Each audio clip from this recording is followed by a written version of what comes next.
And just in case you're wondering where you are, this is the session on elementary human experience and the foundations of law.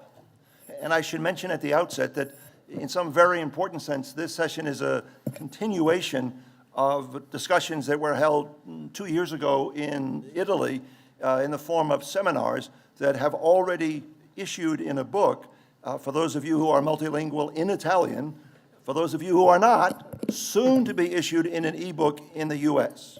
I'm going to leave more information about that to Paolo Carozza because he's the expert. He'll tell you about that briefly as he begins his presentation sometime from now. Here's the order of battle for our presentations right now. We're going to hear from Andrea Simoncini, a professor of law at the University of Florence, and a widely publicized author in Italy. Luckily for us, a relatively frequent visitor to the US and to Notre Dame. He's going to set the scene for what this peculiar phrase, elementary human experience, means for our purposes today.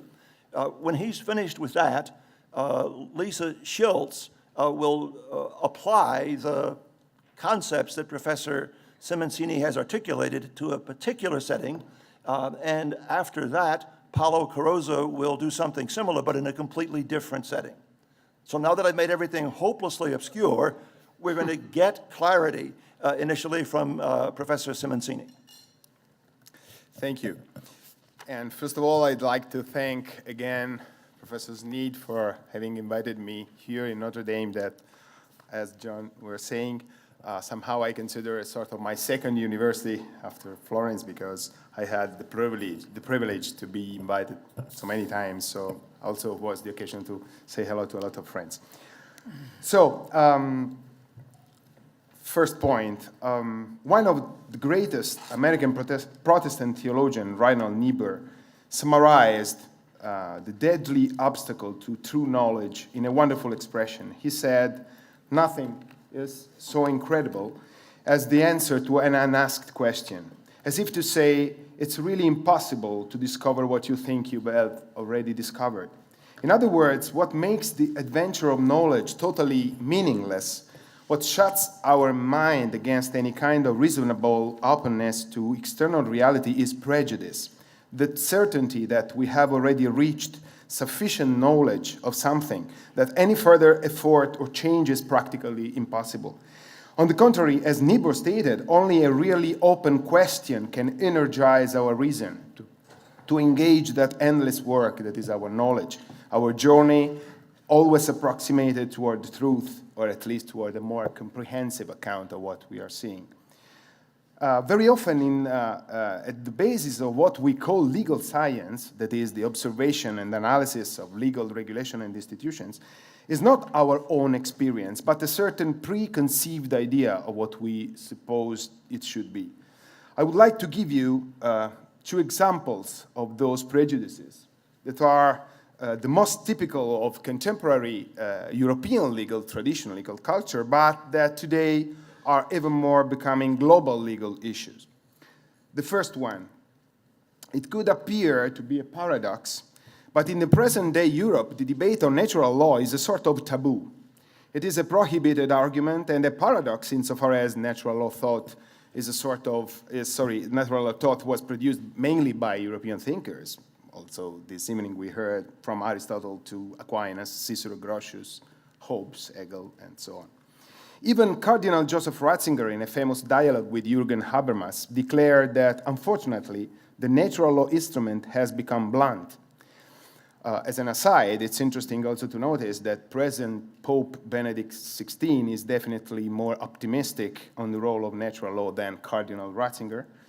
And this deeply hostile attitude finds its very origin mainly in the thought and works of Hans Kelsen, whose main argument could be summarized in the following way. Natural law is supposed to be a law, that is a strict definition, a regulation of human affairs, that we may derive directly from nature. But using Kelsen's word, we can deduce from nature just rules of human behavior only because, and so far as nature is conceived of as a revelation of God's will, so that examining nature amounts to exploring God's will, As a matter of fact, there is no natural law doctrine of any importance which has not more or less religious character, end of quote. So in the European prejudice, natural law theory is simply a way through which confessional groups, in Europe mainly Christian groups, try to impose their own religious views on others. As prominent scholars such as John Finnis and Robert George, that both attending this conference, have clearly demonstrated, Kelsen's objections to natural law were in fact directed toward a non-existing target, meaning the natural law theory he fiercely fought against had nothing to do with the most famous and influential of all natural law doctrines, namely the one provided by St. Thomas Aquinas, as Finnis and George demonstrated.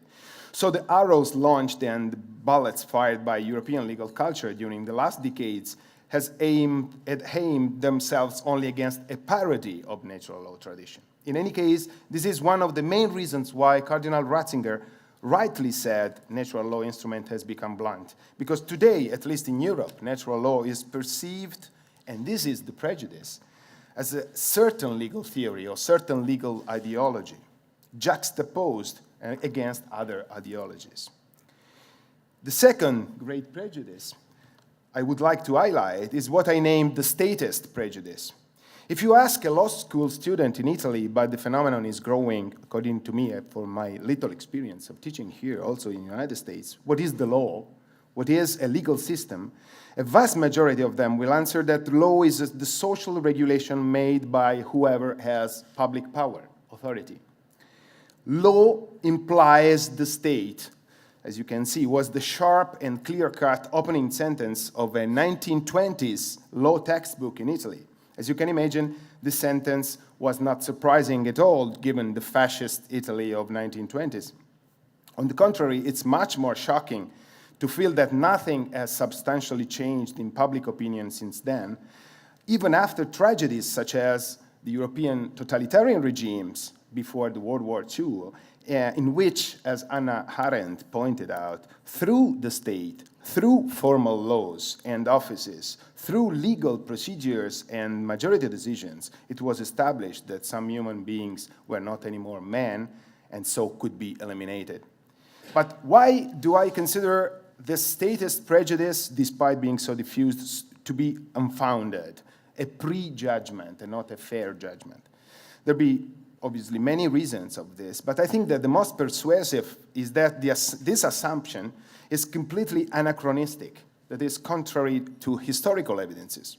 I use always with my students, some of them are here, this image. If we imagine the complete history of legal civilization on a line 1 meter long, starting from, let's say, Mesopotamic legal systems, 4000 BC, all the way through Greek, Romance, medieval legal tradition until today, well, in this 1 meter line, the state, as we intended it today, that is the institution having the monopoly of legal power rulemaking, would occupy at maximum only the last 5 centimeters of that line, only 2 centuries, 19th and 20th. Thus, during more than 5,000 years we've had law and legal system, we did not have the state. And if we try to imagine our future, I'm not so convinced that the state intended in this way can keep this position of monopoly of power, of legal power in the future. So, come to this strange thing that is elementary experience. So, therefore, where and how should we begin to avoid these preconceptions or these prejudices in studying law in the legal science? We have, I think, only 2 possible alternatives. Either we start from prejudices, or we start, that is, from ideologies, or we start from our own experience. As the great legal historian Harold Berman once said, if we want to study law, we must start watching children. A child says, "It's my toy," that's property law. Another child says, "You promised me," that's contract law. A child says, "He hit me first," that's criminal law. And finally, a child says, "Daddy said I could," that's constitutional law. So let's begin from our human elementary experience. It's decisive to notice that this is not a concept that I and the other scholars that we are working on, as John said, with Paolo, Lorenza Violini, that is also here, we didn't conceive theoretically, but it emerged in the thought and writings of Father Luigi Giussani, an Italian priest, founder of the movement of communion and liberation, who challenged us to use this experience through the education we received. What is then elementary experience? I will limit myself only to description that appears in the book, The Religious Sense. What constitutes this original elementary experience? It can be described as a complex of needs and evidences which accompany us as we come face to face with all that exists. These needs can be given many names. They can be summarized with different expressions. For example, the need for happiness, the need for truth, the need for justice. An Eskimo mother, a mother from Tierra del Fuego, and a Japanese mother all give birth to human beings recognizable as such, both by their exterior aspects and their interior stamp. Thus, when they will say I, they will use this expression to refer to a multiplicity of elements derived from diverse histories, traditions, and circumstances, but undoubtedly, when they say I, they will also use this term to indicate an inner countenance, a heart, as the Bible would say, which is the same in each of them, even if translated in most diverse way. End of quotation. So elementary experience is an original, inherent criterion which humans have called by many names: pursuit of happiness, to use your constitutional wording, truth, goodness, justice. It's evident that an Eskimo, an European, an African, and an Asian are very different one from the other, but it's also evident that they are all identifiable as human persons. But what do they have in common? And in what do they differ from other levels of living beings? Biology or chemistry would be of very little help to answer that question. Instead, it's clear that it is the same humanity, this elementary experience, that is expressed in different forms and that allows a special relation among them. Even this superficial reconstruction suffices to at least clarify what, in my opinion, elementary experience is not. The concept of elementary experience is not a new or old set of moral principles intended to guide human conduct. Rather, it is presented by Giussani as a species of the genus experience. Therefore, it concerns more the relationship between the self and reality.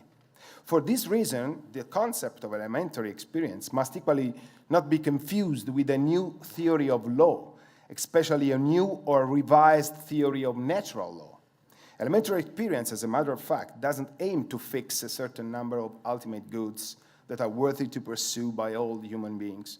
Rather, it describes how human beings react in front of the external reality, defining this reaction as the immersion of a complex of needs and evidences that are prototypical of characters of humans. From this perspective, more than a certain set of conclusions, elementary experience show a method through which we can acquire knowledge about reality, and in our case, social reality. As a matter of fact, elementary experience, even if linked to human nature, is not wholly synonymous of it. It is more along the lines of nature in action. It is that dynamic aspect of humanity that emerges when humankind enters into a relationship with reality, and therefore it should not be considered a sort of a priori in Italian. I don't know to translate Italian into English. As Julian Carron, another Italian theologian that is the successor of Don Giussani in the movement of CL, said on this theme in the preface of this book that was cited by John in the introduction, it would be a mistake to reduce elementary experience to a doctrine or to other abstract formulas to be imposed mechanically upon reality. On the contrary, it's interesting to verify the ability of elementary experience to illuminate the unanswered questions driving the current debate surrounding law and the definition of new rights. So let's try to make this work, as Father Caron said, and I'd like only to sketch out some examples of which new perspectives this idea of elementary experience can open in the legal understanding of justice. The first one is the answer to that question. One of the most common problems related to the question of justice is, why do people obey the rules of law? Why do we obey at all? A personal anecdote, while I was a young university student in Italy, I put this question to one of my professors, why do we obey? And he looked at me and said, what are you talking about? We are lawyers, so we are interested and paid only when people don't obey. So when they obey and why they obey, we simply don't care. All the theories that dominate the contemporary scene on this point are of essentially utilitarian or socio-economic background. The general belief is that law uses the threat of punishment of incentives, to use the discussion of yesterday, George versus Sandel discussion, the threat of punishment or incentives as the mechanism with which to affect human behavior. If you kill someone, I will kill you too, you would say here in your pragmatic country. In Europe, we should say, I'll put you in prison. But in both cases, the mechanism is the same. The Pavlovian conditioned reaction to train animals. Pleasure permitted, pain prohibited. Another widely diffused commonality is that people usually obey laws under the force of social coercion. Yet these theories are completely silent in front of any tyranny or any inhuman rule. Throughout history, people have still rebelled against those regimes, even at risk of being subjected to that very punishment or running against the social mainstream. I'm fully aware that the role of punishments or social habits the role that is played in a legal system. But can those external reasons alone determine the observance of law?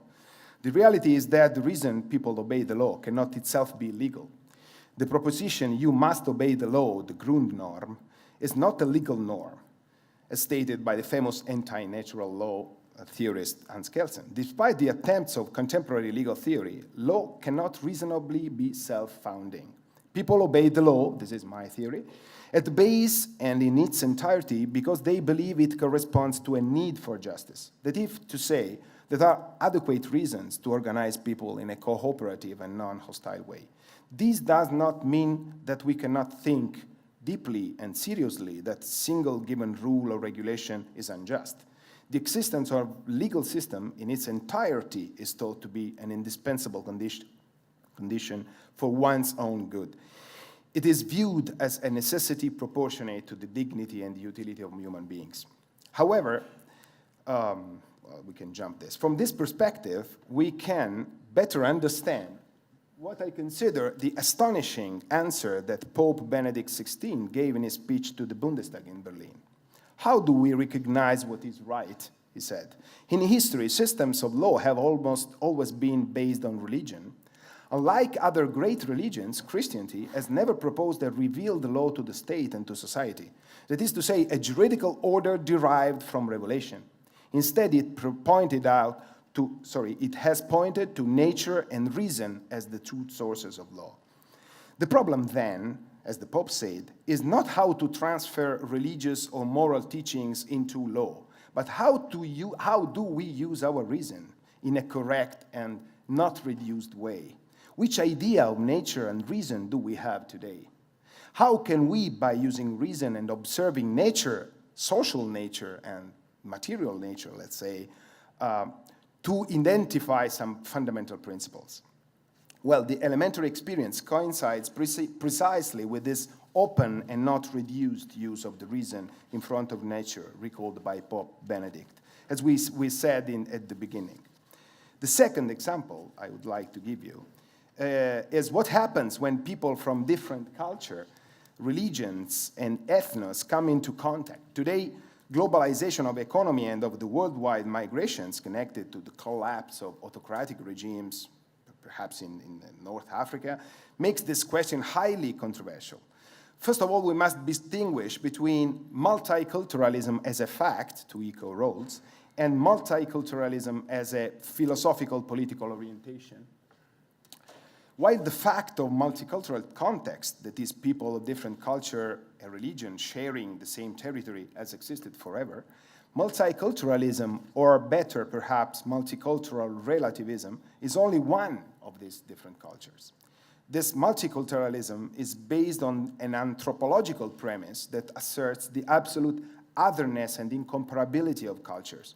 It makes each culture unique and different from all the others, totally incapable of dialogue, but only of cross monologues. Multiculturalism, therefore, is based on the practical negation of what we called here elementary experience. Now, the interesting point is that in multiculturalism, the separation between different cultures, this totally incapability of dialogue, is a sort of axiom that is an assumption not demonstrated and proved, but simply presupposed to justify what's happening. It's completely impossible to think of a policy of integration where different cultures can share common values.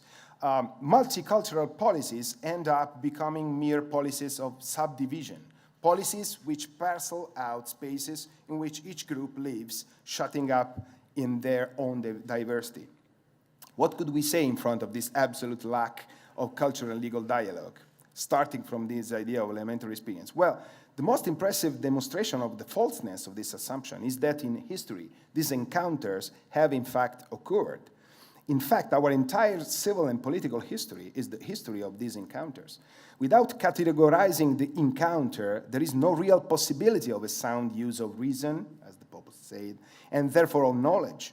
If we think one of the most recent historical periods following the World War II, law, especially constitutional law and international law, is a great testament to how encounters between different political cultures, religions, different ethnic groups were in fact possible.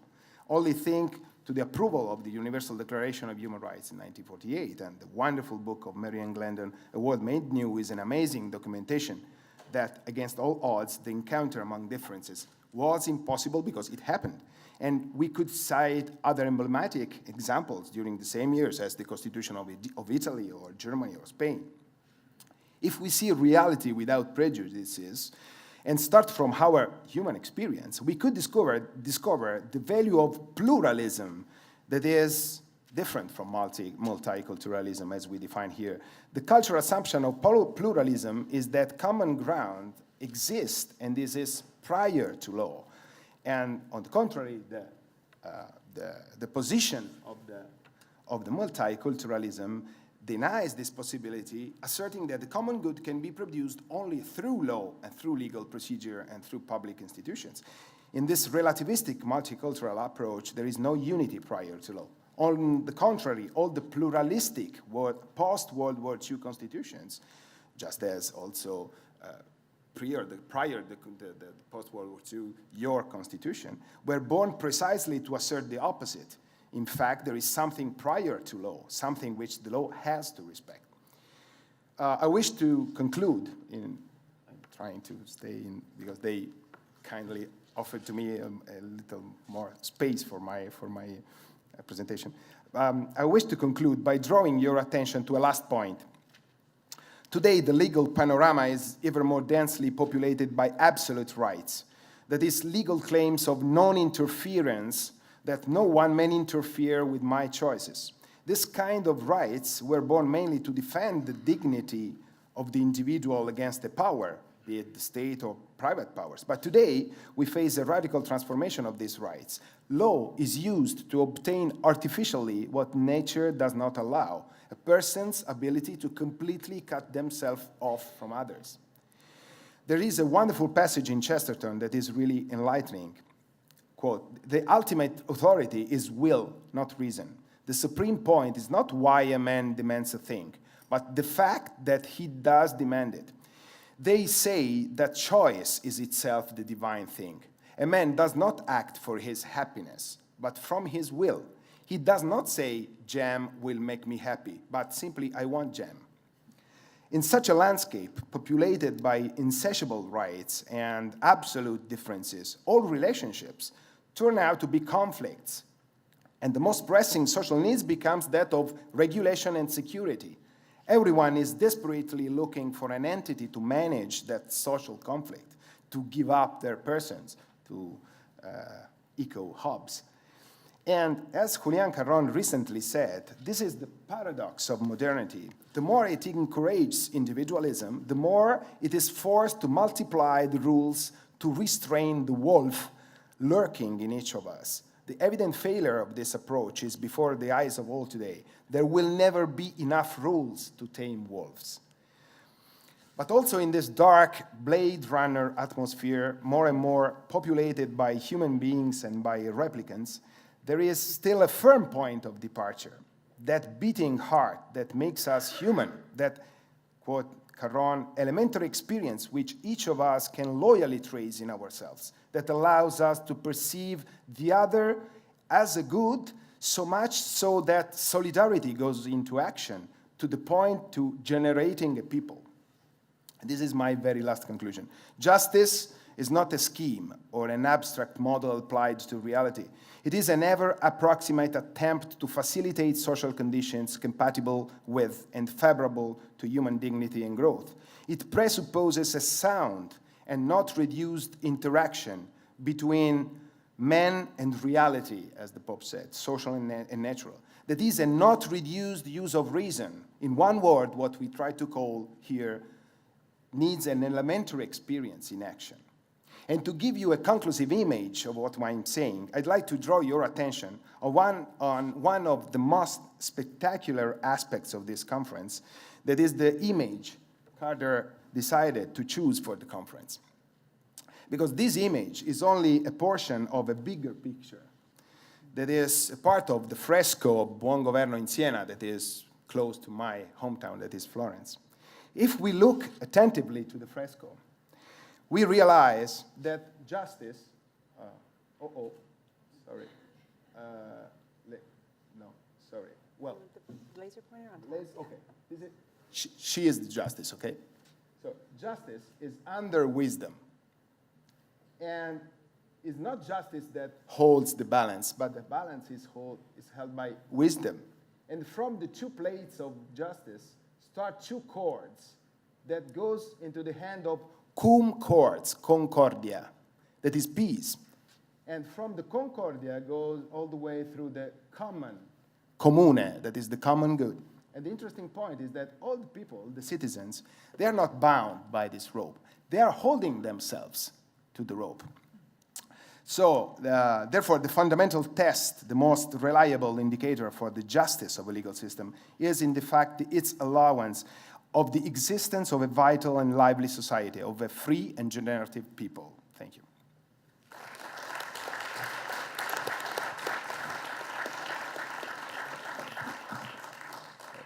Thank you very much. Our next speaker is Elizabeth Schiltz.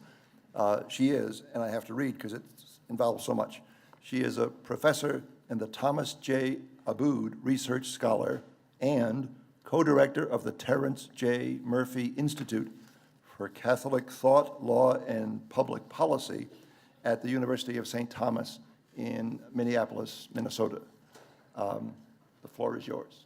Thank you. I want to begin by thanking Carter for inviting me to this extraordinary 3 days, and for thanking Paolo for thinking that I might have something to contribute to this panel, which gave me the excuse to read Andrea's amazing paper. I also want to start with an expression of gratitude to John Robinson for something that he did 17 years ago for me, and it's related to my topic today.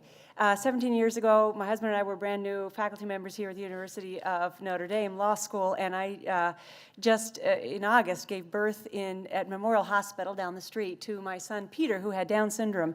And Peter was very healthy, but he needed a little bit of time in the NICU and came home on oxygen with a little tube for about a month. And I was wrapped up in the need to care for this vulnerable young child of mine that had changed my world. And John and his wife, Deb Deary, recognized that I needed a break. And they convinced me that somebody else could watch my son for an hour or two. And they were the first ones. Deb was the first one to babysit my son, so that my husband and I could attend the opening mass for faculty here at the University of Notre Dame. It was an extraordinary experience, and it taught me in a very elemental way that others do and could care for my son as well. And that's an important part of what I want to talk about today, that acknowledgement. But thank you. In my work on feminist legal theory and disability rights, I've become increasingly focused on something that I think has a relationship to, if not is the same as, elementary experience. And Andrea mentioned that Father Giussani, in the religious sense, in his book, The Religious Sense, identified among the fundamental needs that are part of the elementary experience, truth, justice, and happiness, but he left out love in his list. And that's one of the things that Father Giussani identifies, and that's what I want to talk about today. That in particular, love is experienced and manifest in the act of caring for another, both caring for in the sense of loving and caring for in doing the work of taking care of others. This sort of caring has caught the attention of both legal feminist theorists and disability rights scholars in some very fascinating ways that I think are directly related to the elementary experience. And the appeals in both of these disciplines are prompting a reevaluation of some of the fundamental anthropological foundations of our theories of justice, the theme for today's conference. An aspect of contemporary American culture that's instantiated in our laws that is utterly incomprehensible because it's totally schizophrenic is disability law. And my focus today is strictly on people with cognitive rather than physical disabilities. On the one hand, we see things like the recent HHS regulations implementing the Affordable Health Care Act that include prenatal testing for genetic or developmental conditions as preventative health care that should be provided to all pregnant women. This and countless other similar types of steps set us on the same path as countries like Denmark, whose national prenatal screening programs are leading to a totally Down syndrome-free society, to pick up on one prenatal condition that I'm mostly familiar with.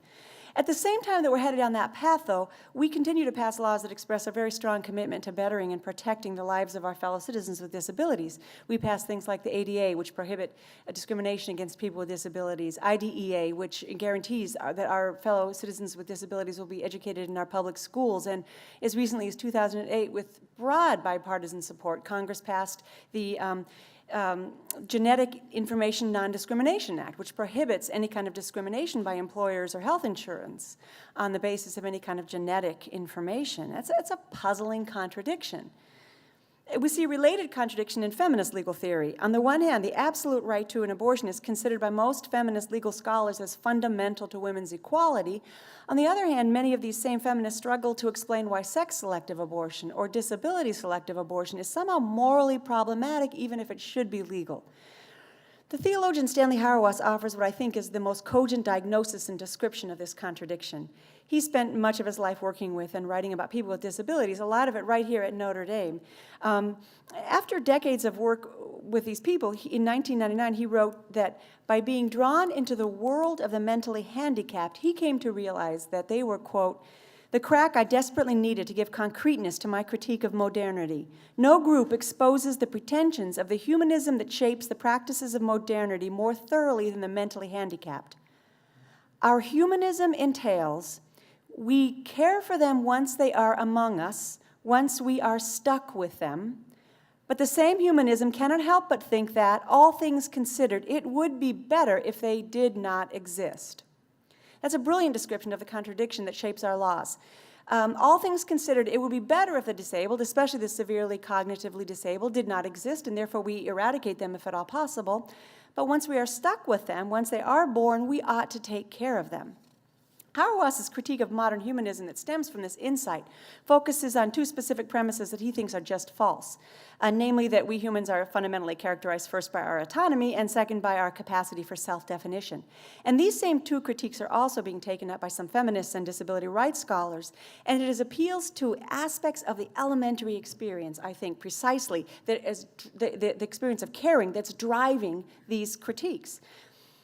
First, because I only have 15 minutes, maybe 20, and I can't talk that fast, I have to just take a passing swipe at the really fascinating story of how a group of feminists known as the care feminists, or the dependency feminists, launched what has become a fairly widespread challenge to the traditional liberal presumption of autonomy as a fundamental attribute of humanity. But even Alistair McIntyre, in the opening pages of Dependent Rational Animals, he acknowledges that the critique really began in earnest with these care feminists, who started to develop theories of justice based not on the paradigm of autonomous humans, but rather on the reality that, in fact, every human being is actually totally dependent on others at the beginning of their lives, as well as sometimes at the end of and sometimes throughout their lives.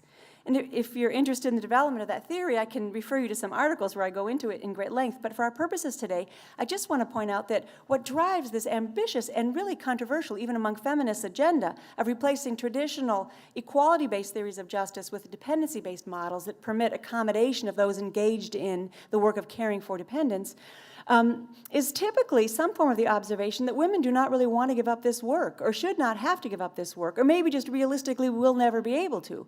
In so much of this kind of work, you will find appeals to the experience of caring, the universal reaction of needing and wanting to care for those who are dependent upon us. And these feminists also recognize that selling this alternative theory is going to require tapping into the reality of that same elementary experience. Let me just give you a brief flavor with a quote from Mary Becker from an article called Care and Feminists. An abstract commitment to equality, understood as treating similarly those similarly situated, will do little to help eliminate real social inequalities, since those who are unequal, the rich and the poor, the able and the disabled, women who are caretakers as well as workers, and men who are primarily workers, will not be similarly situated. On the other hand, a commitment to help those in need can translate into an obligation of those who are best off to help those in far different circumstances because of a shared fellow feeling. To the extent that such empathy actually exists, there will be a commitment to doing something despite of, indeed because of, differences. Both McIntyre and Hauerwas build on this growing body of work criticizing the presumption of autonomy by focusing on the most dependent among us, the disabled. Hauerwas, in particular, offers some really powerful observations about the prophetic witness that the disabled offer us to our shared dependence, and why that troubles those of us so wrapped up in our modernity-shaped identities as autonomous beings. This is another quote from him.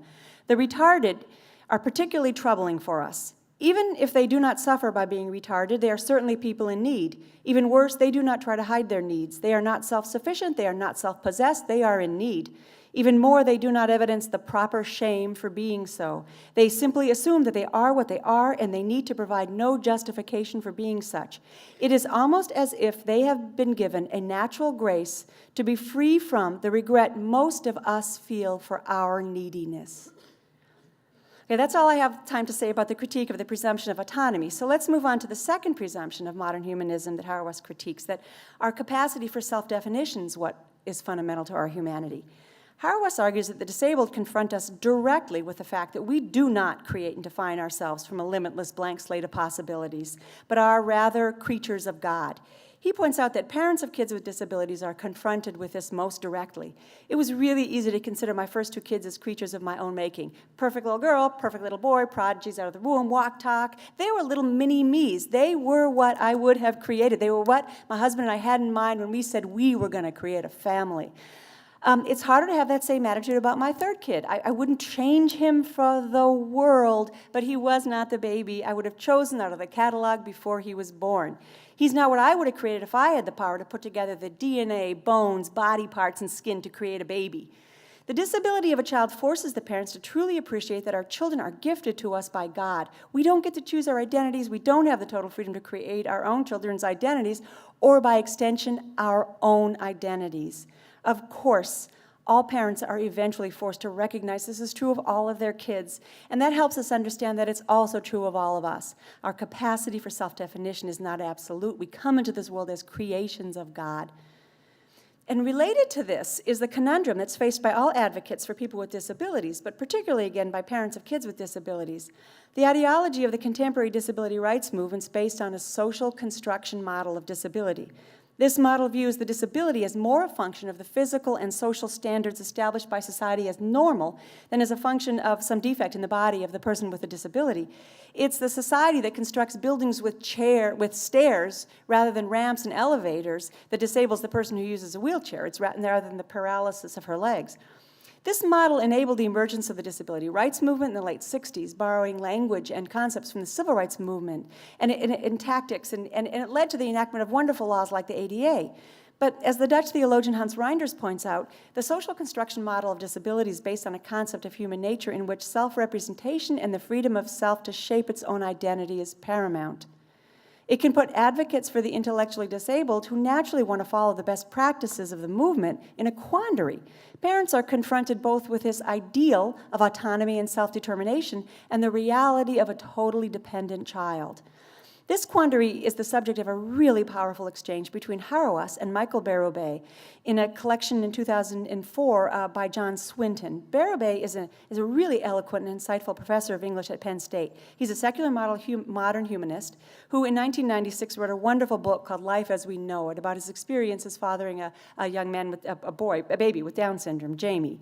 In that book, Berube writes, "I have no sweeter dream than to imagine, aesthetically and ethically and parentally, that Jamie may someday be his own advocate, his own author, his own best representative." Now, Hauerwas comments on this, "How sad. All Berube can imagine for Jamie is that he be his own author. That Berube can imagine no other future is not his fault. His imagination reflects the same limits that form the conceptions of justice he found so unsatisfactory. What other possibility could there be in a world in which God does not exist?" Berube responds by arguing that Hauerwas has misunderstood him. He was not incorporating some kind of existential, robust capacity for self-definition in his dreams for Jamie, but rather the much more modest hope that Jamie would someday be able to make his own contributions to advocating for himself. In other words, participate himself in the vision offered by the social construct model. Berube acknowledges, though, that he's, quote, caught in a terrible paradox, affirming autonomy and dependency at once and for different reasons. Both Hauerwas and Berube acknowledge that this paradox stems from the tension caused by that fundamental tenet of modern humanism's valorization of self-definition, Kant's second formulation of the categorical imperative, never to treat another human as a means only. Parents of intellectually disabled children do have to act on behalf of their children in many ways without any regard to the will of the child who cannot express himself. Does this mean they are using their children? Hauerwas suggests that Berube and others like him should just reject Kant's second formulation as a flawed consequence of a modern obsession with self-definition. He says, "Of course we use the handicapped, but we are here to be of use to one another. The notion that any use we make of one another can only be justified if it's done voluntarily can now be seen as one of the peculiar sentimentalities of modernity. That the handicapped are subject to care for their own good, a good they may not have chosen, is not an indication that such care is misguided, but rather requires that the good that such care be serving be properly named. After all, they, like us who are not retarded, exist to serve and to be served for our mutual upbringing. As Christians, we should not feel embarrassed to discover that the mentally handicapped among us help us better understand the narrative that constitutes the very purpose of our existence." Berube acknowledges that after first resisting Hauerwas's critique, on further reflection, with his experience with Jamie has caused him to realize that now that his aversion to the human uses of human beings was perhaps a little too fastidious. Professor Hauerwas is right. In the course of our lives, we cannot not make use of others, and how awful would it be in ethical theory or in family gatherings if we did not set about making ourselves useful to one another. I think that admission that we cannot not make use of others is an acknowledgement that no one can absolutely be entirely the author of their own existence. And Berube reaches this conclusion exactly, I think, by an appeal to the elementary experience, reflecting on how awful it would be in real-life family gatherings if we did not set about making ourselves useful to others. In a 2008 book co-authored with Jean Varnier, the founder of the L'Arche movement, called Living Gently in a Violent World, Hauerwas engages John Rawls and his intellectual heir, Martha Nussbaum, on these same issues. Hauerwas argues that Nussbaum's attempt to more adequately account for the interests of the disabled and the capabilities approach that she sets forth in Frontiers of Justice, he argues that's doomed. And one of the reasons he gives for that is that she clings to the social contract theory's conviction that the presumption that people will act in accordance with their own self-interest is a more realistic and secure basis for a just society than the presumption that people will act altruistically. Hauerwas argues that Nussbaum has not and indeed cannot demonstrate that it is really in the self-interest of the non-disabled to care for the disabled. If justice is defined as what society can achieve if it acts in enlightened self-interest, justice will never adequately provide for the disabled. A theoretical argument based on why it should be in one's self-interest to care for the disabled will not convince anyone. Only the experience of such care will convince anyone of its value, and no one will rationally undertake such an obligation out of self-interest. Some other motivation than self-interest has to provide the impetus for the experience that teaches the value of care for the disabled. For Bérubé, it was the happenstance of giving birth to an intellectually disabled child. Martha Nussbaum launches her critique of Rawls in Frontiers of Justice with 3 intimate personal stories of particular parents raising children with disabilities. Seisha, a young woman with cerebral palsy and severe mental retardation who was the daughter of the philosopher Eva Feder-Kitte. Arthur, Nussbaum's own nephew with Asperger's syndrome and Tourette's syndrome, and Bérubé's son, Jamie. The same point is made even more vividly in Hauerwas's exchange with Bérubé. Hauerwas takes a passing swipe at engaging some of Bérubé's attempts to defend aspects of modern humanism, but he concludes that these attempts are just irreconcilable with Bérubé's commitment to his son.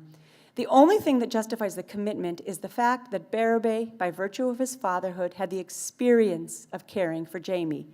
Hauerwas writes, Bérubé's criticism of Rawls and Habermas rings hollow in the light of his own narrative. He either cannot or does not choose to make intelligible his admirable commitment to Jamie. For example, with great candor, Bérubé tells us that he and his wife are as pro-choice after the birth of Jamie as they were prior to his birth. Indeed, he notes that they intentionally did not use amniocentesis, assuming they would just love the baby all the more if the baby was born with Down syndrome. He confesses such a stance was blithe and uninformed, and that if they had known that their child's life would be suffering and misery for all concerned, they might have chose to have the abortion. Bérubé notes, however, that it is extremely difficult to discuss Jamie in this way. Just as it was hard to talk about him as a medicalized being when he was in the ICU, it is still harder to, quote, talk about him in terms of our philosophical beliefs about abortion and prenatal testing.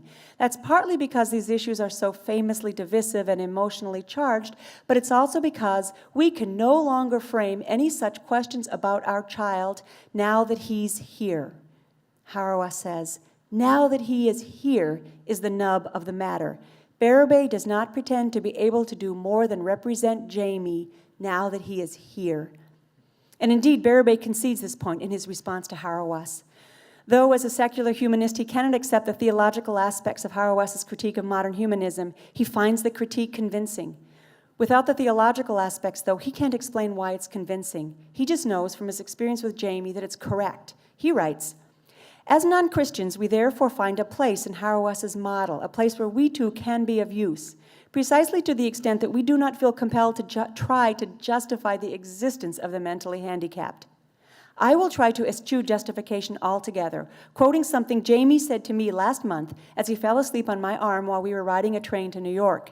Daddy, he said groggily and with reference to nothing at all, always be my friend. As I assured him with all my heart that I would always be his friend, I couldn't help wondering, now where in the world did that come from? Thanks to Hauerwas and Vanier, I now know I need not bother asking. The question, like the fact of our obligations to each other, does not come from anywhere. It is simply here, now that Jamie is here. And the only thing that matters is that Christians and non-Christians alike respond to it with all the caritas they can invent or imagine. What is it that's simply here now that Jamie is here? Is it perhaps the elementary experience of loving your own child, of caring, that's somehow magnified when directed toward another human being who's uniquely dependent on that care and that love? My reflection on and attention to that common elementary experience, what feminist Mary Becker called the shared fellow feeling, help us resolve some of those contradictions that are reflected in our disability laws? Perhaps such reflections might motivate us all, Christians and non-Christians alike, to respond to this elementary experience of love with all the caritas we can invent or imagine. Thank you.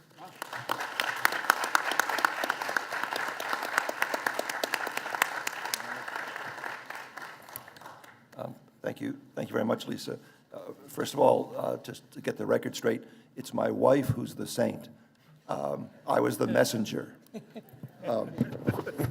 would remind you of that if she were here.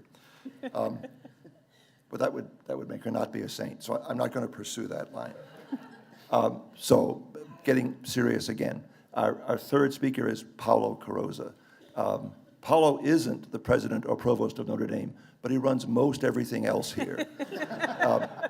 He is the director of the law school's Center on Civil and Human Rights, and he is the director of the university's Kellogg Institute for International Studies. He has been for years and years a delightful colleague and a marvelous mentor to our students. So the floor is yours, Paolo. Thank you so much, John. I agreed to go third, knowing that both Andrea and Lisa had so many beautiful things to say that they might go over time, and promised that I would condense accordingly so that there was still time for questions. So I can assure you first that I'll be very short, but also have to apologize in advance that I may be somewhat telegraphic on some things as I try to compress into about 10 minutes here what I was going to say, which might leave us a little bit of time for questions. As John mentioned in his introduction, this entire discussion about elementary and experience and law began with a series of seminars in Italy that we turned into a book, and now, as being translated in English, will be published by the Center for Civil and Human Rights here. And this is an effort to continue the conversation and to test it. And so obviously, I start from a point where I'm sympathetic with the project as a whole, right? Helped to originate it and participate in its first iteration, so to speak.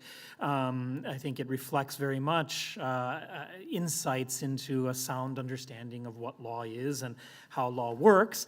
And then in particular, as someone trained in comparative law, I find the method of focusing on elementary experience extremely interesting and useful, precisely for the kinds of reasons that Andrea was laying out in terms of how it emphasizes both the commonality, the fundamental universality of the human heart, and also all the multiplicity of ways in which that gets translated through the contingencies of culture, time, place, history, language, and so forth. And it is that combination of difference and universality that is the indispensable paradox for any comparatist to actually be able to do any work. And so in the first book, Lorenza Violini, who's seated here in the, ought to be up here in my place, in fact, in the audience, and I focused on the way in which an approach to law based on elementary experience might allow and stimulate certain kinds of comparative reflections across legal systems. But I say that primarily to say that that's not what I'm going to do here for the next now 8.5 minutes. Because I think that the question of whether focusing on elementary experience of human beings helps us in law is it needs to take a step forward, let's say. All right. In other words, there's a further question. As we move from very high-level generalizations about the nature of law, legal systems, why we obey, how it works, and so forth, to the kinds that Andrea raised in his broad descriptive paper about how elementary experience works, can it help us do something more when we're talking about more specific areas of law, and in particular areas of positive law? Lisa's taken a huge step in that direction. That's why I'm so grateful that she was here and tried to grapple with that question. I'm going to try to do the same with respect to a particular area that I've worked in for many years, which is the area of human rights and international human rights in particular. In other words, I think we need to test and not take for granted that elementary experience as a way of looking at, as a set of methods, which is what Andrea emphasized, for looking at law, can be helpful to us in grappling with some of the hard questions of deliberate areas of law. So I've been working not just on human rights, but in particular on the question of the role that the idea of human dignity plays in law and in human rights law in particular. Now, to frame the problem, I will be extremely summary and of large areas, and forgive me, but we can talk about it afterwards if you want. Let me frame the problem that dignity poses in contemporary human rights law in just 3 or 4 sort of summary points, okay? First, it is indisputable that the idea of human dignity is universally asserted to be the accepted foundation for international human rights law. There doesn't exist a human rights instrument, well, that's not quite true. There exists one that I know of. There virtually doesn't exist a human rights instrument from 1948 to today that doesn't say, right up from the front, these rights are derived from human dignity, right? And then in various other ways asserts that human dignity is the source of the rights that are thereby affirmed. right? Beyond the formal instruments, it's widely used by judges in applying and interpreting rights, and extending rights, and developing new rights, and explaining the basis for certain rights, and resolving conflicts between rights, and so forth. So it's pervasive in all of the discourse and practice of human rights law. The second point is that in some more specific areas, the use of dignity is very broadly and universally accepted, while in other areas, assertions of human dignity are extremely contested and controversial, right? So on the one hand, in cases involving, the basic treatment of the physical integrity of human beings, nobody really disputes that human dignity is at stake in how detainees are treated, and when they're treated inhumanely, that it is something that fundamentally goes to questions of dignity involved. There's less consensus when links are made between certain kinds of equality or discrimination and dignity, and still more disagreement when fundamentally different conceptions of what human freedom is are in play, right? Is dignity enhanced by the absence of constraint and the exaltation of autonomy, or, as Lisa was pointing out, is dignity somehow fundamentally related to the dependence and relationality of human persons? So there, especially at that sort of end of the spectrum of the uses of dignity, we can very, very easily and frequently find not just conflicting and divergent assertions of what human dignity means to human rights, but downright contradictions, conflicts, even in the same court over the same issues. Dignity is asserted on opposite sides, and we can easily cite examples just from, the elections this past week, right? The third general point is this, that these divergences in how dignity is used come about in large part because they're reflective of underlying divergences in our basic notions of what human destiny and freedom is, what the meaning of the human person is. And that those different conceptions of dignity are instantiated in a variety of different traditions of thought, of moral reasoning throughout the different parts of the human family, from Roman conceptions of dignitas to Jewish and Christian conceptions of dignity, to the various forms of Enlightenment assertions of dignity, what is characterized, perhaps unfairly, as the Kantian emphasis on autonomy as the only real basis of human dignity, and so forth. So there are this multiplicity of different foundations that the word dignity tends to hide or obscure. And in fact, the historical record shows us that the word and concept of dignity within human rights law, which is so pervasive, has in part been chosen precisely in order to avoid having to grapple with those underlying differences over which we have such stark disagreements, right? So it represents the convergence, the intersection of a variety of different traditions of thought, each of which felt itself capable, or the proponents of which felt themselves capable of saying, well, okay, I'm willing to say that the human being has a particular inherent and equal value, and we'll call it dignity, as long as we don't ask where it comes from, because then we'll disagree on that, all right? So how you explain it is yours, but we'll just found human rights practice and law on the fact that we agree that at least this value somehow exists.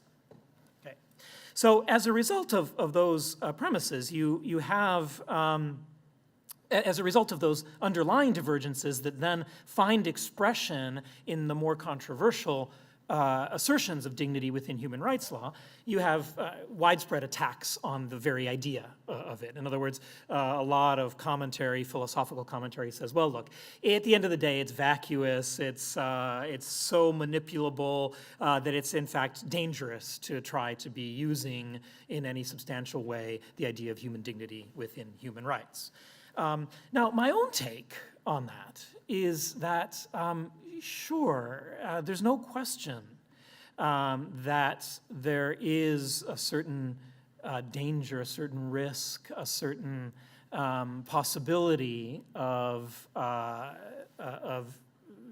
the use of dignity being without any real substance to it. But on the other hand, that can't possibly be by itself a sufficient reason to reject the notion altogether. Because if we reject the notion altogether, given where we began, we're setting it aside. What happens to the very ideal of the universality of human rights or of principles of justice with respect to human persons generally? If there is no human dignity that can be identified, or if dignity is entirely based simply on shifting and idiosyncratic and volatile notions, then at the end of the day, there are no human rights either, right? Except as contingent, arbitrary ideological assertions based on cultural power or the power over ideas at any given time. What's right today won't be tomorrow, vice versa. What is a human today is not tomorrow, and vice versa. So, which of course is sort of paradoxical. If human rights are supposed to be in some senses, the bulwark against those assertions of power that can say who is human and who is not human, then the very notion of human rights is a lie. Okay, so without some stable notion of dignity, some stable understanding, human rights is entirely an arbitrary construct. But on the other hand, the whole point historically of how dignity has been used, in fact, is to try to avoid having to reach any kind of speculative philosophical agreement on what the value of human persons is and where it comes from. So it's really kind of a quandary, right? How do you move forward from this position? Is there any way of giving content to dignity that is capable of rescuing it and rescuing its utility and its centrality for the notion of justice in the world across cultures, across languages, across peoples and times, at all? And this is where I think elementary experience has perhaps something to say. The method of elementary experience that Andrea has described, starting from Giussani's religious sense, suggests that rather than trying, at least at the start, as a starting point, to theorize about dignity, that we focus on our concrete human experiences of the dignity of others and of ourselves. And the convergences that we find there may be a way to move forward.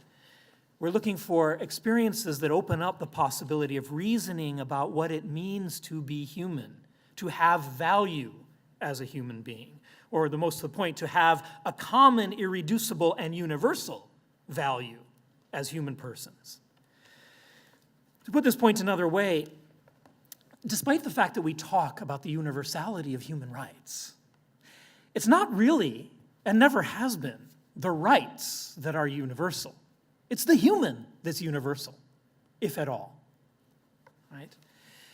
The meaning of human, though, in this context, needs to be based not on an abstract definition or an absolute sort of anthropology a priori, but our awareness of what is this irreducible human to which rights can pertain emerges in our experience, and more precisely in our elementary experience. Dignity, in other words, the meaning of dignity, if it's not consigned to the fragmented babble of approaches that we see about us in the common discourse, if it's not reduced to whatever the conventional mentalities of the day inculcate on us, or blocked by the kinds of schematic oppositions of conflicting theories that we see, especially in our political life, it has to emerge first from an encounter with what is most elementary to our humanity, an encounter that educates us to see both in ourselves and in others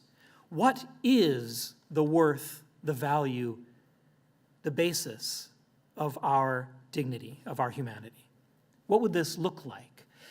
Well, here, true to the method, both that Lisa illustrated throughout her talk and that Andrea described in more general terms, I turn to my own experience. My own work in human rights has taught me, to the extent I have any glimmer of understanding of what human dignity is and whether it exists in some sort of irreducible, universal sense, it has not come in the first instance from theorizing about it, but from encountering it, right?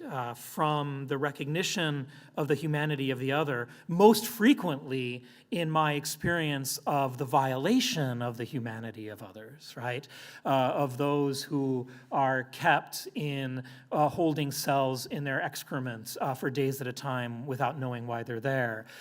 Those who, across radically divergent cultural, social, and linguistic divides, are capable of communicating to me what is, in fact, the desire for justice that they're seeking, right? When they come to me, I'd served in one of the major international human rights organizations as the head of it, and I go to Suriname, to where there are tribal peoples who have been living in the highlands since the days they escaped slavery in the 17th century, and developed an entirely sort of self-contained set of social norms that they belong to. I mean, religious beliefs, political structures, languages, economic practices, and so forth. How could I possibly begin to understand even what they're asking, unless there is, in fact, some capacity to see and to recognize what is the claim of justice that is underlying their need that they've come forth with, right? It is,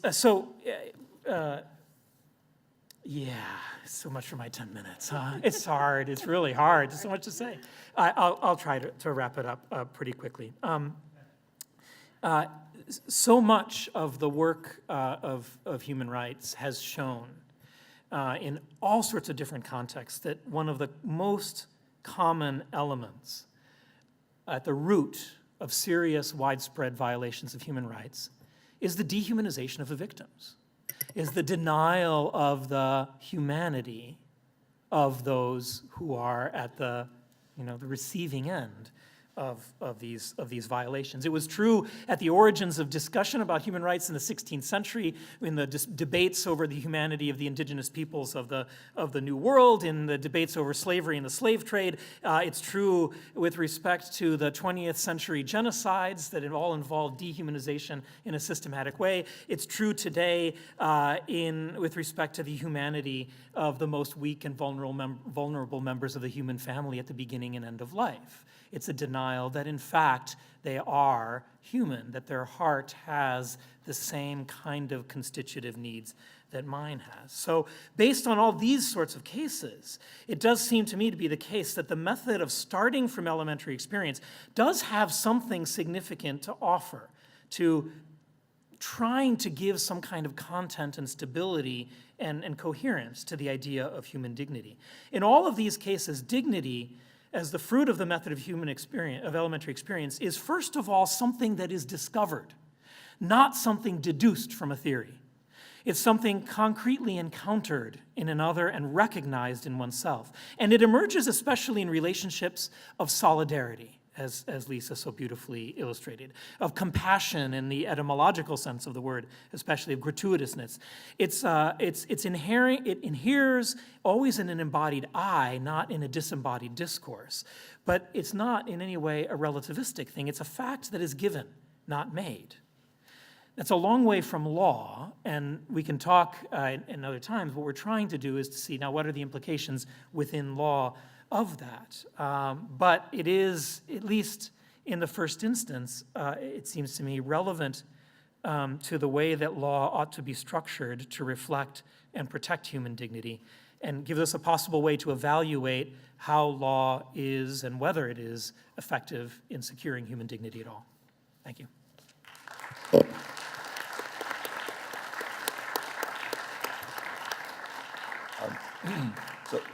Thank you, Paolo. So a little bit of rulemaking. Officially, you've earned your credits. If you leave any time after 2 minutes from now, you'll be fully authorized, not to worry. But if you want to stay a little longer than that, we will not surcharge you, and you can stay. I believe the next official function is at 5 p.m., and that's a mass. And where is the mass? Basilica. In the Basilica. That's exactly 8 minutes from here. So we'll go until 10 minutes to 5 unless Carter overrides among those, yes, I know, among those who stay. But don't feel guilty, shabby, or low about leaving at any time after 24 seconds from now. Okay, those are the rules going forward. If you could just identify yourself, don't tell us your life history, but then ask who it is who you'd like to answer the question, if in fact it's addressed to an individual. Jeffrey Bishop, St. Louis University. Thank you for your presentations. They were passionate and beautiful at moments. What I hear in elementary experience is I'm a philosopher, so I hear phenomenology, an attempt to ground all of our knowledge and this sort of primordial experience where we bracket out our theories, bracket out all of our preconceived notions, and kind of attune to the things themselves. The history of, so that was born most recently in the latter part of the 19th and early part of the 20th century, and then through the 20th century, a whole other group of people came along, known as the structuralists, who began to realize that actually you can't bracket everything about being human because even language itself structures experience. And those guys were known as the structuralists. And there's a big fight between the phenomenologists and the structuralists. So I want to, you gave a beautiful description of what Michael Berube said about his son, Jamie. And, you know, I think there's probably something in Michael's prior history, something that is almost quasi-Christian, such that he could pick up on that. Because I know of other people who would have experience of Jamie, who would still say, well, he shouldn't be here, okay? So I think we need to be careful that we too quickly appeal to something. I mean, it has this romantic appeal to primordial experience on which we will ground human rights and discover human dignity. And yet, I think there's something already in our way of thinking about it that is structured by our language, by our history, by virtue of being Christian, that allow us to see that. So I think we just have to be a little bit careful, and I'd like to hear any one of you or all three of you say something about it. I'll start with just a couple of thoughts. First of all, I don't know Michael Berube, but I did look him up, and you know, I would like to send him a copy of this and stuff. And I noticed that he did go to Regis High School, so there's a little bit of Catholic stuff in his background, even though it doesn't make its way into the book. So I think that's right. But and then also, I struggle too with this idea that I went to the first panel this morning where Peg Brinnig was presenting all kinds of statistics and evidence of how it is much more likely that a parent of a child with ADHD will pick on and abuse that child than any of the other children in their family, and that's absolutely true. But I guess what and the phenomenology stuff, one of the books I bought today upstairs with Edith Stein, I know I need to know more about that. It's an interest of mine. But I think that just as, for example, marriage in our society, right, and the breakdown of marriage, some people will say it's because the elites in our society are modeling for the rest. The broken homes and broken marriages, that filters its way into the culture. I think that there is something to be said for having this kind of conversation among those privileged elites of us who are shaping, hopefully shaping some kind of thought. And when we see something like the elementary experience that we might be able to tap in, to get feminists who are sympathetic to it, to maybe think about the idea that there's something askew with their views on abortion. If we can tap into that, I think that's an important thing that we have to try to do. It's not an appeal to, it's an intellectual appeal to people who are engaging on this intellectual level in the hopes that they will then hopefully be convinced to model some practices that will filter down to the rest of society. So you're absolutely right on all counts, but that's how I just would respond to it. Yeah, do you want to say? I mean, I gotta say this. I mean, I'm not a philosopher, but so to some extent, I'm entirely unqualified to answer the question. But except to say this, I'm quite certain that what Giussani means when he's talking about elementary experience is not in any sort of naive way based on an assertion or a belief that one can have an experience of humanity in any way prior to or separable from our embodied nature, which includes our language, our formation, our education, and all the rest of it.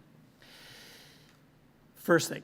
Second thing, though, that I can verify from my own story, right, of this, and education and capacity, and say, what do I know of human dignity that I might not have known before, and how do I know it? That there's a possibility that there is something else there, even though it may not be entirely analytically separable or existentially separable from the context in which I live and speak and believe and relate.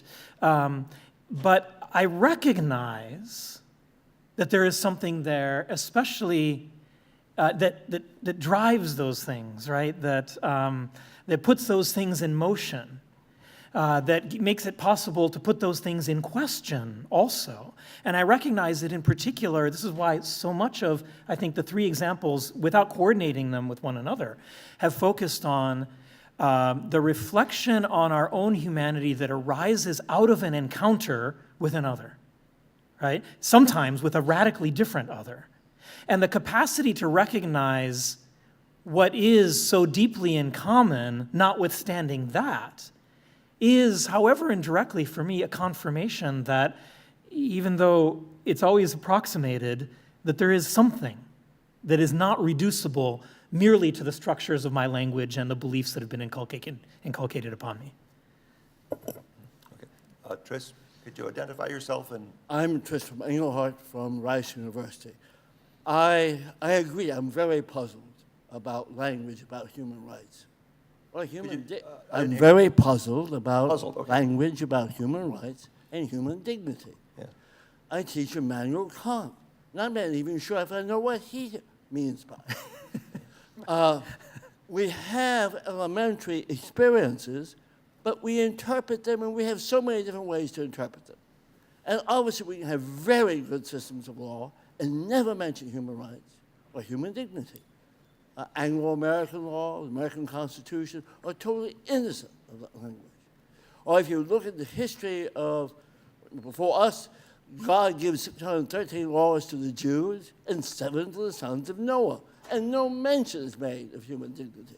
When Christ says to love one another, he says, I give you a new commandment. It's all commandments, natural law. So I tend to suggest maybe you want to think of it as a political term. It's a rhetorical way of getting people who may or may not know what they mean by the words to cooperate together. Okay, let me make one little point on one thing that I agree a lot, that question of, well, we can speak about a common experience, but we have very different way of interpreting it during the history, and this is one fundamental point in our way of thinking of this concept. Because, well, in the little time we had here to try to explore this idea, one decisive point is education. Because, well, this elementary experience is something that is a sort of internal criterion that everyone has, but has to be educated, has to be developed. The relation with reality is exactly something that, so in this sense, is in this phase that different interpretation very often they comes out, because the impact that you can have with reality could be completely different, and so the different interpretation can rise up and then lead you in different directions. But the risk that we could have different interpretation, according to me, is not being this risk. We cannot say that we have not used this experience because of this risk, because we have the risk of different interpretation. Because otherwise, the problem is that this sort of nucleum of human heart start to atrophizzare. Atrophy. Yes. And so, because it's as a muscle, so it has to be used in order to improve and to become more relevant in decisions and in thinking. Oh, good. No, I just wanted to say something about the challenge to human rights Right. more generally. There's a whole lot that could be said, obviously, in discussions about should human rights be accepted or not as a rhetorical political terms. But there's just one point I think that, in particular, that I think is worth saying in relationship to elementary experience, and that is this. I think by approaching the question of human dignity as the fruit of an experience of what is most profoundly and authentically human, one of the conclusions that one would draw from that exercise is that it is very difficult to move from the experience of human dignity to any notion of rights whatsoever. That it's not nearly sufficient to say, as the many documents that I cited say, these rights are grounded in human dignity, right?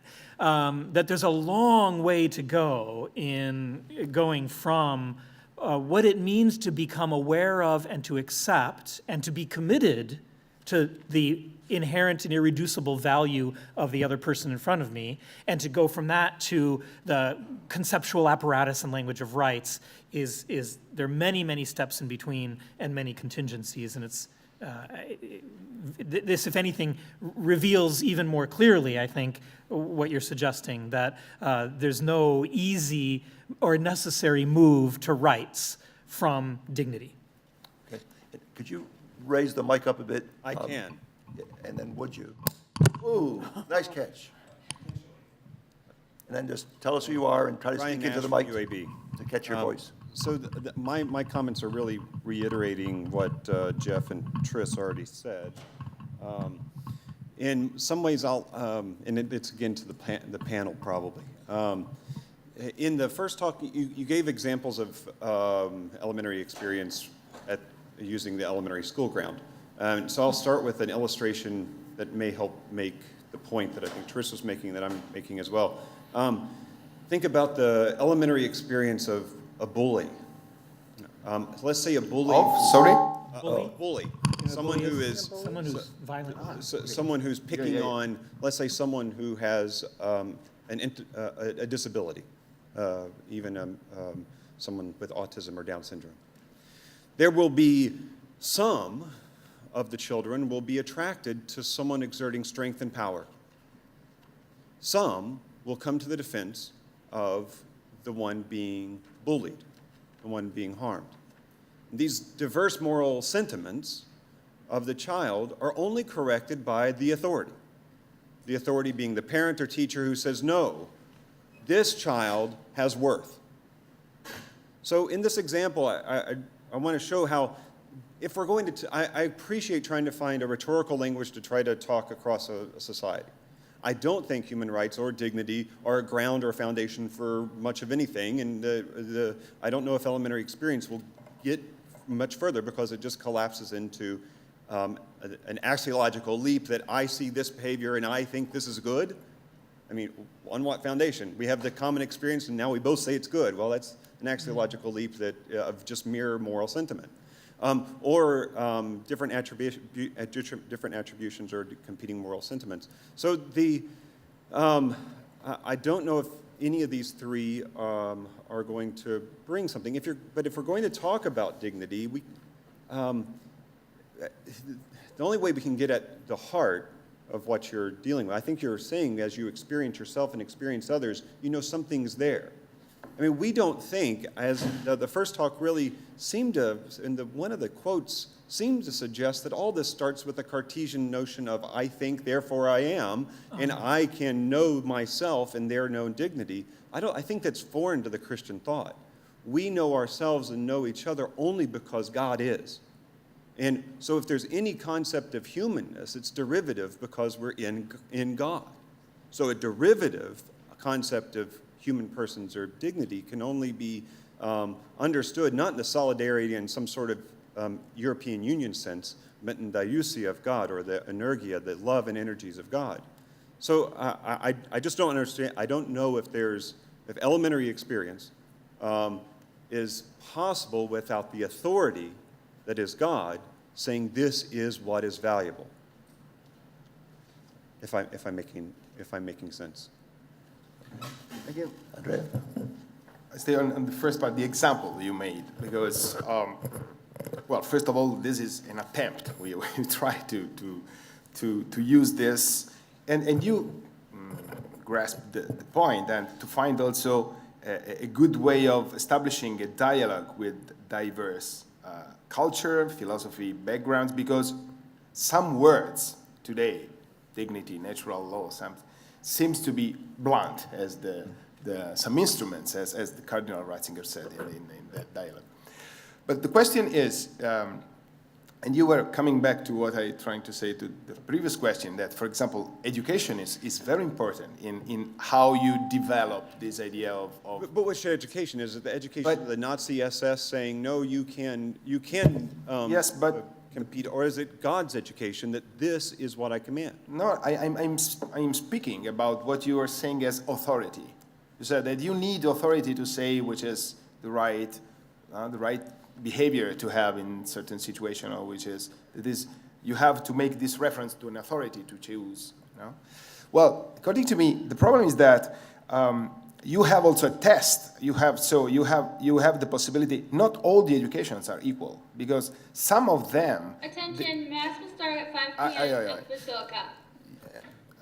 Some of them, 8 minutes. and this is linked to what Lisa were saying before. Some of them, they allows you to make a broader experience of something. For example, to take care of the person, to have a relation with the person, is something that develops your person in a way that is completely different of another way of developing this internal criterion you have. So the way authority plays a role in this picture, I think that could be tested in your experience. I mean, if this allows you to have a more sound way of having a relation with real, as the Pope said in Regensburg and said in Berlin, the way is the comprehensiveness of the capacity that you have of understanding reality, establishing relation with person. There is something that increases your experience of life and of person, and something that tends to be narrow this. So you have a point of decision. You can have a point of reference to evaluate which kind of education is. I don't know the theory very well, so I don't want to say anything that might be deviating from the elementary experience theory, but one of the things that struck me in your description, if it's true that we know who we are in relationship to being beings and creatures of God, what I don't hear in your account of what we learn from God is any a reflection of the Trinitarian aspect of God, and the relationality of what God is. What is God trying to teach us by manifesting himself by being three in one? I think that there's some feminist complementarity kind of theorists, Prudence Allen, who would say that there's something related to complementarity. What God is trying to teach us, too, about his being is that it is a relational being, and that there are aspects of our identity as humans that are fundamentally tied up with that relationality as well as just the command. And that there's something we can learn from the encounters and the relationality and the experiences of encountering each other that I think is tapped by elemental experience, which is very much what God is teaching us as well about what it is to be human. I added the relational, except knowing in the ousia, or the loving energies of God. So there's relational, but there's also command. Right. So without God, though, Right. there is no dignity. Yeah. So we're going to have to give Paolo the last word, just because we're finite and we're Right, up against my barrier. Let you go to Mass. Two very, very quick things. One is, which it can't be explained, but I'll just have to assert, undoubtedly the quotation that provided some confusion about whether there was some Cartesian notion going on was Giussani's emphasis on the I. And so without the time to explain, let me say definitively, there's nothing whatsoever Cartesian about that. That the emphasis on the I in Giussani's language is very much an emphasis on what others might think of as a Christian personalism, right? Is the I as the embodied person who becomes self-aware of his relationship to the mystery of God, right? So it's not a rationalistic notion of the I whatsoever. The second point is this. So how do you know the difference between the violent and the compassionate, in which one is truly revealing what is the value or lack of value of the other person, the humanity of the other? It is both possible to say that you can't do that without the knowledge of God, and also to say that the way in which we come to know that command of God is through the structure of the human heart. And that's an entirely consistent with the Christian tradition, with Pauline theology, with Augustine, with everything else. And I think that's what's being said, right? That so the notion of elementary experience does bet heavily, right? Entirely. It collapses completely without, unless one can say it is possible to recognize the truth of what is good about the other and to distinguish that by the way that our human heart is structured to know and to respond to those situations, right? And that it's not merely because, the catechism has told me, but because it is a law written on the heart. And with those words, we conclude our session. Thank you very much.